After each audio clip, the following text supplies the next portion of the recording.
Hey guys, welcome to the intermediate class, and today we're going to go through some cool stuff from the X guard. It's called the Matrix, and I learned it directly from Tommy and Espen because they live in Norway, close to where I live.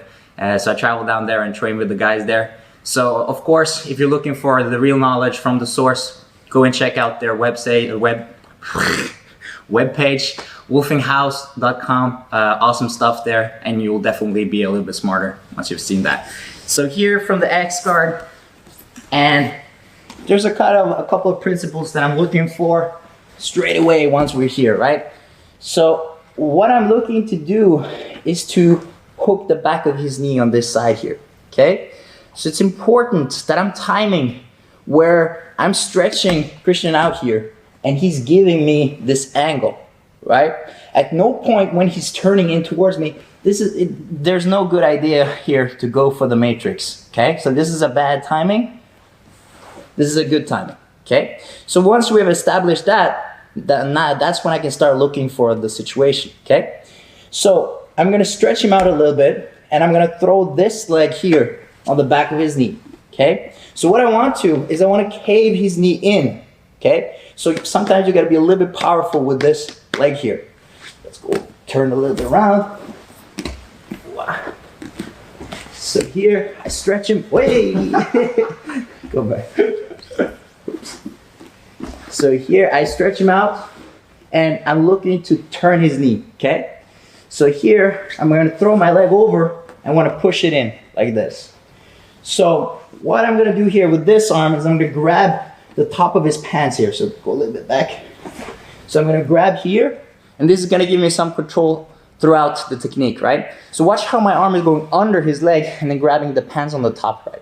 So at no point does he have any contact to the floor with his leg here, right? So if he tries to put his foot down, I'm holding it up here, okay? So this other hand now can go for the pants, okay? Now, a little detail here on the front side. Watch how my foot is still acting like an X guard hook here on the other side, right? If I don't do this, it's super easy for Christian to come around to this side, okay? There's nothing preventing him from spinning in towards me. Whereas when I have this foot here and he tries to spin, I'm gonna come with him, okay? So having this leg in the front here is super crucial to keep your angle on Christian, right? So I'm here, I threw the leg in, and I'm blocking in the front of his hips to prevent him from spinning in, okay? Now, there comes a little moment where I have to put my foot to the floor here and hip escape out to the side, right? So what I wanna do is I wanna move this leg that's in the middle out and around, okay? So I'm gonna go here and around. Boom, there. Stretch him out, and here we are. Okay, let's move it to this side.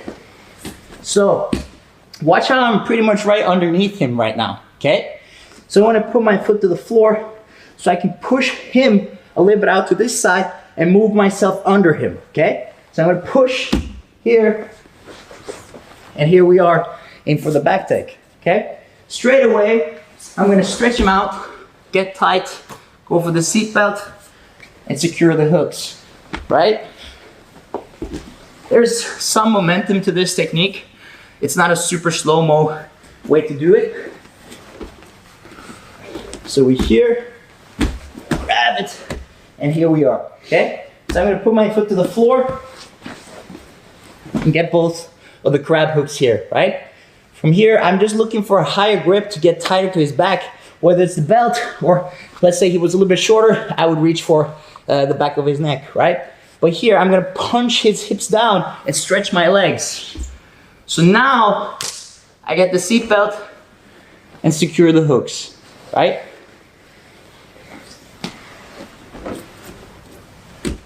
Boom.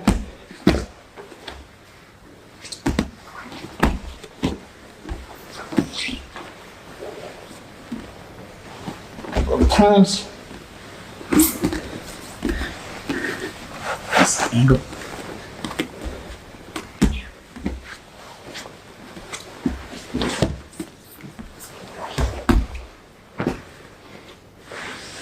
And so there's always going to be a couple of variables depending on how Christian reacts as we go. He might try to roll, he might try to sit down, we might end up in a 50-50 battle. But the important part is I'm initiating, and usually he will give me something else as we go, right? So thank you guys. Hey guys, welcome to the intermediate class, and today we're gonna do some really fancy stuff from X guard. It's called the Matrix, and I learned it directly from Tommy and Espen. They live in Haugesund, which is not far from where I live, and so I traveled there a couple of times to train with them and learn a lot of stuff. So if you want to check out the real deal from the source, go ahead and check out their webpage, wolfinghouse.com. They have a lot of good content, and they have definitely covered this subject for sure. So here, starting from the X guard, and we just have to look at some of the things that are important to see when to use the technique, right? And so it's important to see how his knee here, close to my head, is turning either away from me or towards me, right? And so what happens is I'm trying to look for a situation where I'm stretching him out and he's turning his knee away from me, right?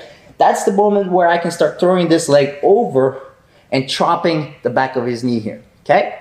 So it's important that I'm timing it in that moment where his weight is on that leg and I'm free to chop this leg over, okay? Now, another thing here, watch how as we go, I'm gonna be hooking under his leg here, okay? I just like to grab on the top of his shin and watch also the other leg, how I'm hooking in the front of his hip here, okay? Reason being, if I let go of this, he can turn in towards me and he can come close again, right? Whereas as soon as I keep this hook in front of his hips here and he starts turning, I'm following him, right? And this enables me to set up actually the same technique, but also to spin and go further, right? So it's important that I block his hips on the other side with this leg here on there, here, right? So now, going for a little bit of a no-gi version, right? You have the calf slicer here, which is pretty powerful. Sometimes I like to even come on top and sprawl on top of the guy. I can show for once here.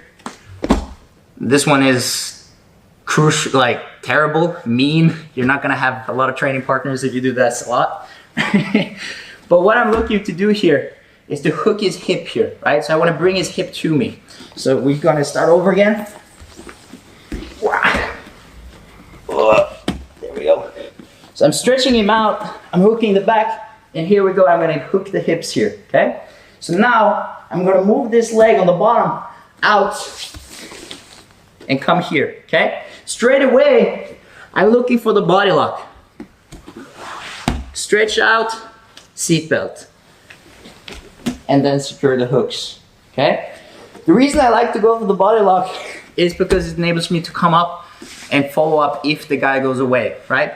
Especially no-gi, you don't have the grips to keep him down as much, and so you have to be able to come up and follow him either for a takedown or just taking the back from a kind of standing situation, right?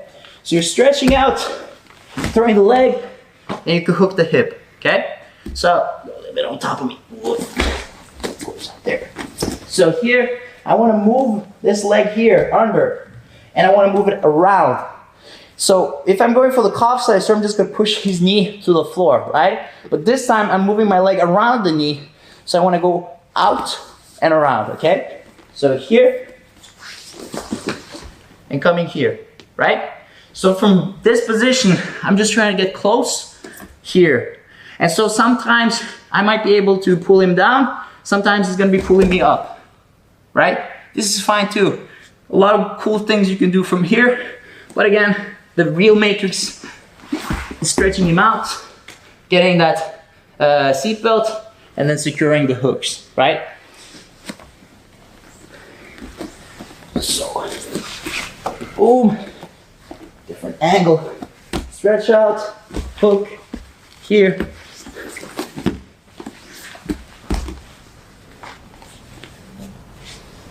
Whoa. One more time,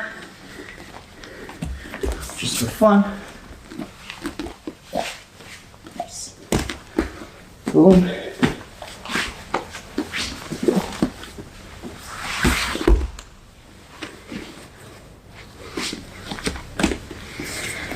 boss. Thank you guys.